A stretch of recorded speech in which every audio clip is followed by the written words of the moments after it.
Have you ever just gazed off into the distance, daydreaming and fixating on some inanimate object and think, damn, I sure wish that vehicle was some anime girl? No? Of course not. Me neither. No. Funny you should say that, yeah. Japan, on the other hand. The neighbours next door had a VW Beetle. I did. I got tempted one night to just step outside and gently caress the car. How is there even a market for this? My name is Nathaniel. I'm 27 years old, and I'm in a serious relationship with my car. On second thought, never mind, I'd rather not know.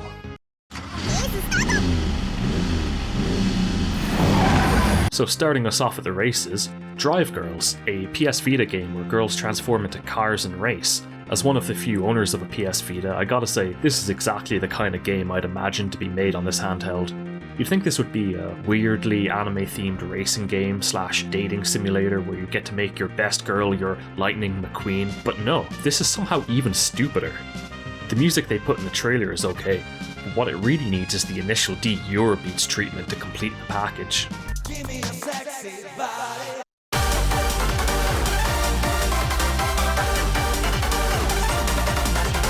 Guess you can't spell vehicular manslaughter without laughter. So beyond the hack and slash gameplay loop, the story is presented as a visual novel. And hell, if it wasn't for the car models, I would have just assumed that this was a weird third installment of the Neptunia Action Unleashed games. Why did I platinum these? The main character here is named Lancier, who is specifically meant to be a Mitsubishi Lancer, and I'd love to tell you more about the deep and intricate plot of this game, but neither I, nor anyone else from what I can see on YouTube, got very far into this game. Who would have thought this game wouldn't be very good, huh? Well, if you don't have time for a several hour long video game, how about just a regular anime instead?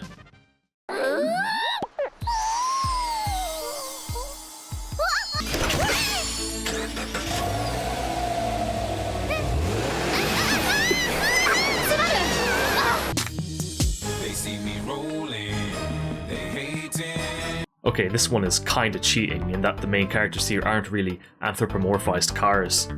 It's far sillier. Their magical girl brooms are personified cars. Get it? Because in Japanese the B consonant sounds and the V consonant sounds are alike, so the broom goes vroom. No, for real, that's actually kinda genius, I love that gag.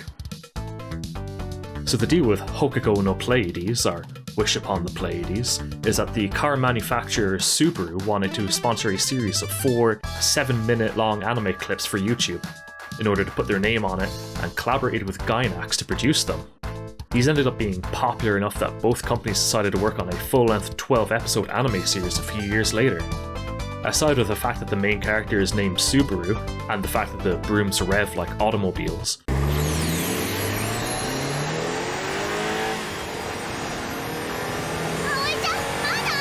you wouldn't even realise that Subaru were heavily involved in this. Gee, it's too bad that no other popular anime series had a main character named Subaru, huh? Though it did have that one scene where the main character's father tries to cheer her up by explaining to her why he named her Subaru. The show itself is a visually fantastic, run-of-the-mill kids show. The gang, minus Subaru herself at first, come across an alien blob pet thing that crash-landed on Earth and can't get home because the engine is broken. The characters all promise to help the alien find the scattered alien car engine parts, and in turn are granted Mahou Shoujo powers via cool space brooms in order to accelerate their progress. It's actually kind of a shame this never got dubbed, to be honest. I feel like this would fit right in on Cartoon Network's or even Netflix's library of kids' cartoons. Ah well, at least no other car company did something even crazier with anthropomorphized car anime girls.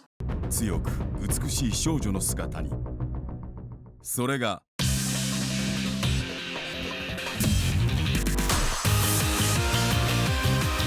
さあ、私たちと走ろう Toyota, we gotta talk. Ah, Prius Impossible Girls. What a weird and wild way to advertise their product. Toyota held a competition for fan artists to submit their ideas for anthropomorphized car parts reimagined as anime girls, with one character per part winning and getting their official OC to appear in the YouTube ad and on their website. A pretty neat and novel idea, but the level to which people dug for parts to waifuize is about as concerning as it is hilarious. Like, who thought, what parts make a Prius car iconic, and went triangular silhouette, and then drew it as a mermaid. Because for real, that's been living in my head rent-free for years.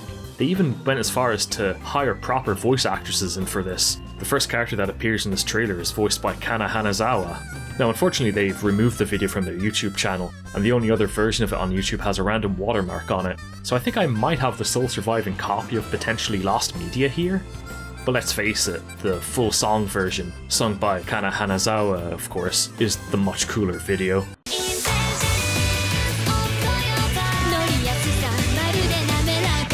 Genuinely though, this ad is way cooler than the generic one person drives a 4-person car around a bend on a cliff ads that we get over here.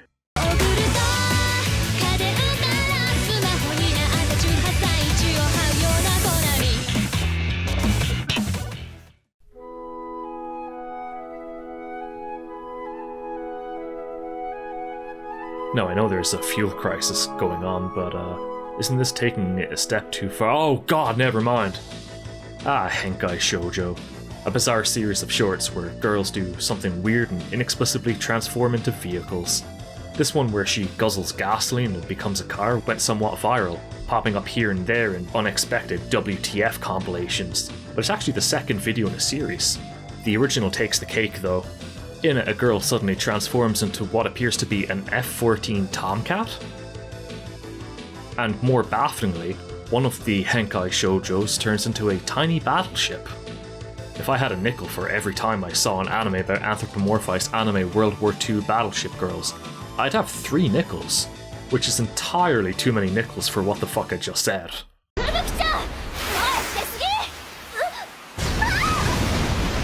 Kantai Collection, now you know you're getting quality when you watch an anime adaptation of a gacha mobile game. There was a time about 5 years back where history students and professors couldn't escape images of these anime girls when looking up World War II battleships, which is pretty funny to know that anime was more popular than normal historical photographs for a period. Imagine submitting an essay where you describe the Shimakaze ship as having 14 torpedo tubes, a high-pressure steam turbine, and stripy red and white stockings.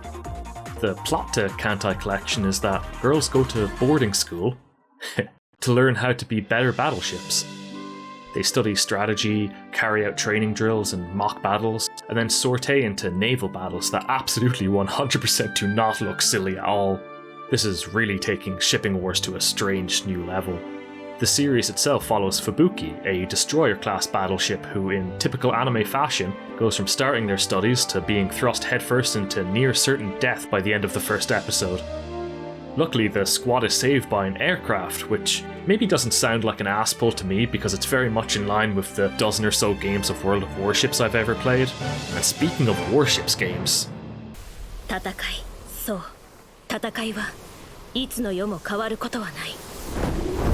Warships. Warships never change. The plot to Azur Lane is one of the most ridiculous premises in the history of anime. The world's 4 major naval powers all unite to fight off sea monsters called sirens. Imagine the world coming together to fight a common threat. Only in anime. Even though the battleships themselves get to use their original names, I guess the countries themselves were copyrighted or something, so we have the following 4 factions.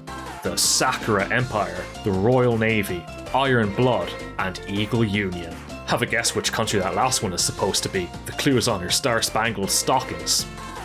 In a twist that no one could ever have anticipated, Totally Not Japan and Totally Not Germany launch a surprise attack on Totally Not Britain and America.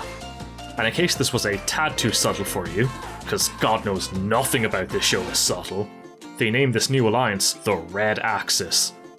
So we've had planes and automobiles, so I guess that just leaves trains. Now unfortunately I couldn't find anthropomorphic trains, but I did find the next best thing.